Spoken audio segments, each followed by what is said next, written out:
Hey everybody, Eric here, showing off another attempt at lifting. Still recovering from the Monday session. I'm at essentially the workout that I probably should have done on Monday. My final warm-up set is 155, but I started recording my warm-up sets on squats because I wasn't feeling too confident in my knees. You'll notice I have the program written on the right side of the frame.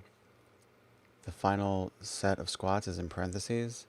That is because what I decided to do was my top set of squat, move on to press, and then after pressing, do the high volume squat set. The reason for this is that I believed I would be too fatigued after a set of 25 squats to press appropriately. I think it probably would have been ideal to do the high rep squat set at the very end of my workout, but as you can probably tell, the gym was relatively busy and I was worried that I would lose the squat rack if I left to go do my assisted pull-ups.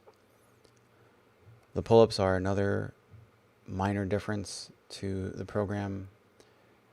I was feeling some problems with my right bicep and elbow, and I didn't feel like it would be a good idea to do any sort of a bicep isolation, nor the chin-ups, which activate the biceps a little bit more than the pronated grip pull-ups do.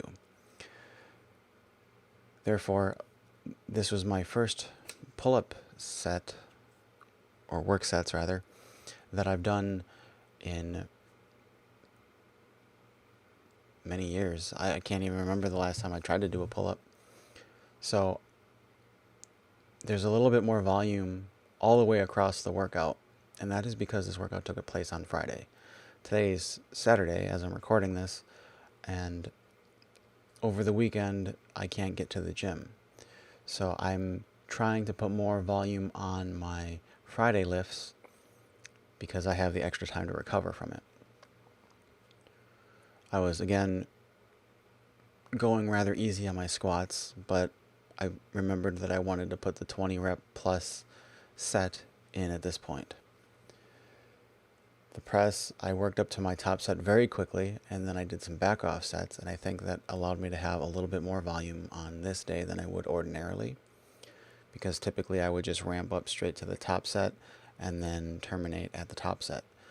But since I started the top set way earlier in the workout, I had some gas left in the tank, and I did 2 AMRAPs, as many reps as possible for the 2 back off sets. The pull-up test, I was really only looking for a top set of 3 reps, but I made too high of a jump and wound up doing a 2 rep test. And then I didn't reduce the weight enough for a back off set, so I got 2 reps again, and then I just dropped the weight ridiculously and got 7 reps. The fluff work, I'm not really convinced I'm going to stick with. If I do stick with it, it will probably only be on Fridays. If I do it on Wednesdays, I'll probably remove a set from it because I don't want it to impact my pressing. But the calf raises are part of my bid to increase my ankle dorsiflexion so I can hit a deeper squat. And the lateral raises are just sort of a polishing move because I'm already doing the pressing and the vertical pulling. I cover the anterior and posterior deltoid, but I don't have anything for my lateral heads.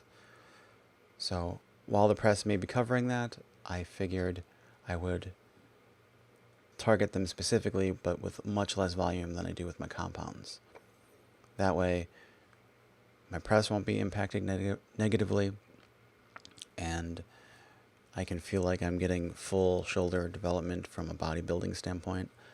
Most of my routine is centered around correcting the visual imbalance I have because I am very bottom heavy. I have huge hips and small shoulder circumference. So I'm trying to balance that out a little bit. Unlike some people I could mention, that wasn't a significant enough reason to not squat, however. So every workout starts with a squat, and I feel that these athletic moves are the way to go. Thanks for hanging out.